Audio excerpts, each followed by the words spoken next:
Di luar prediksi, bukti Presiden Prabowo sulit ditekan lawan. Di tengah ketidakpastian ekonomi global, Indonesia di bawah kepemimpinan Presiden Prabowo Subianto menunjukkan langkah yang jauh lebih cermat dan terencana dibandingkan banyak negara lainnya. Salah satu isu yang mengemuka baru-baru ini adalah kebijakan Amerika Serikat yang dinaikkan pajaknya terhadap barang-barang dari seluruh dunia. Kebijakan yang diumumkan oleh Presiden Amerika Serikat, Donald Trump, tersebut bertujuan untuk meningkatkan pendapatan negara dengan menaikkan tarif pajak atas impor, terutama barang-barang yang masuk dari negara-negara Asia. Kebijakan ini tentu saja membuat banyak negara di dunia merasa tertekan. Negara-negara yang memiliki ketergantungan pada ekspor ke Asia, seperti China, Jepang, dan Korea Selatan, tentu merasakan dampaknya. Beberapa negara juga berusaha mencari jalan keluar dengan melakukan negosiasi ulang atau menyesuaikan tarif pajak mereka untuk mengurangi dampak negatif tersebut. Namun Indonesia justru menunjukkan langkah yang sangat berbeda.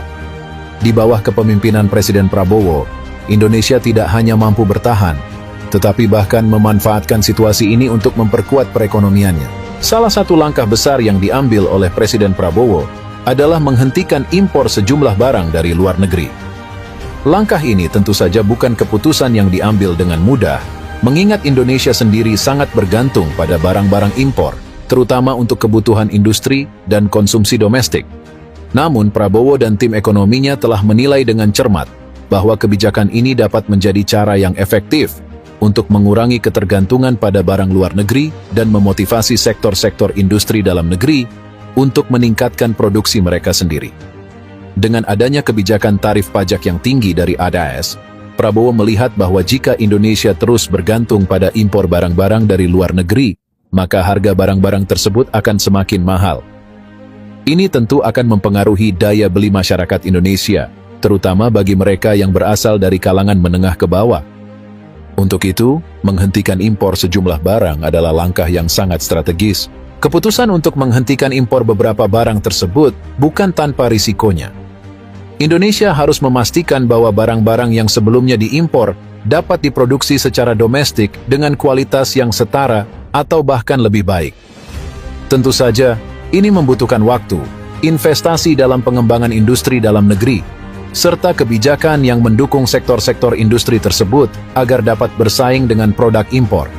Tetapi dengan kebijakan ini, Presiden Prabowo berharap bahwa dalam jangka panjang, Indonesia akan mampu mengurangi ketergantungannya terhadap barang-barang luar negeri dan memaksimalkan potensi pasar domestiknya.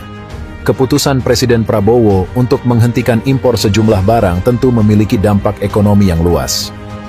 Dampak pertama yang paling jelas adalah pengurangan volume perdagangan internasional antara Indonesia dan negara-negara penghasil barang yang sebelumnya diimpor. Amerika Serikat sendiri, sebagai salah satu negara besar penghasil barang, tentu merasa dampak dari kebijakan ini, mengingat Indonesia adalah salah satu pasar penting bagi produk-produk AS. Namun dampak ini tidak serta-merta merugikan Indonesia. Dalam jangka pendek mungkin akan ada ketegangan perdagangan antara Indonesia dan negara-negara mitra dagangnya.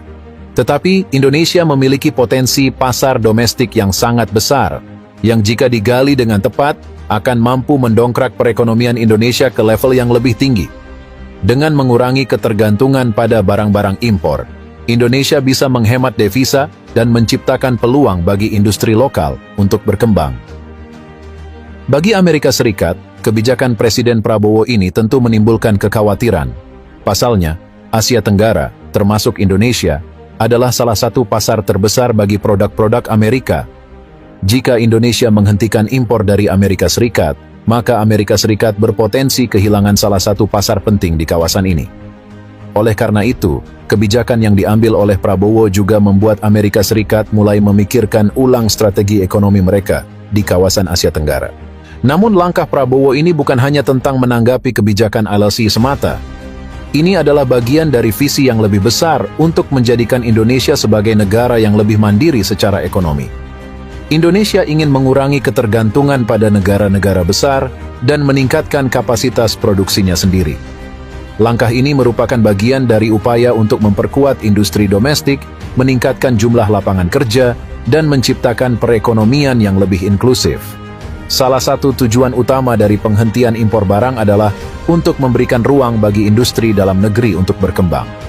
Presiden Prabowo percaya bahwa Indonesia memiliki potensi besar dalam memproduksi barang-barang yang sebelumnya diimpor. Dalam beberapa sektor, seperti pangan, tekstil, dan manufaktur, Indonesia sebenarnya sudah memiliki kapasitas untuk memproduksi barang-barang tersebut. Namun, ketergantungan pada impor membuat sektor-sektor ini kurang berkembang. Dengan mengurangi impor, Indonesia bisa mengalihkan sumber daya yang sebelumnya digunakan untuk membeli barang-barang luar negeri kepada pengembangan industri dalam negeri. Pemerintah juga bisa memberikan insentif kepada pelaku industri agar mereka lebih tertarik untuk berinvestasi dan meningkatkan kapasitas produksi mereka. Selain itu, kebijakan ini juga memberi peluang bagi sektor pertanian dan perikanan dalam negeri untuk berkembang. Indonesia, dengan sumber daya alam yang melimpah, seharusnya dapat mengurangi ketergantungan pada produk pangan impor. Dengan mendorong sektor pertanian dan perikanan untuk lebih mandiri, Indonesia dapat menciptakan ketahanan pangan yang lebih baik dan mengurangi kerentanannya terhadap fluktuasi harga pangan global. Tentu saja, transformasi ekonomi seperti ini tidak akan terjadi dalam semalam. Penghentian impor sejumlah barang dan pengembangan industri dalam negeri memerlukan waktu, sumber daya, serta kebijakan yang konsisten.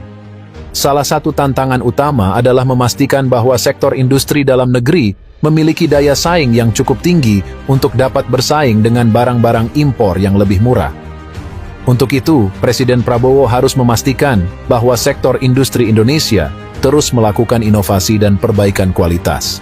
Salah satu cara untuk melakukannya adalah dengan mengakses teknologi terbaru dan meningkatkan keterampilan pekerja melalui pendidikan dan pelatihan. Selain itu, pemerintah juga harus menciptakan lingkungan bisnis yang kondusif, agar pelaku industri dapat berinovasi dengan lebih cepat dan efisien.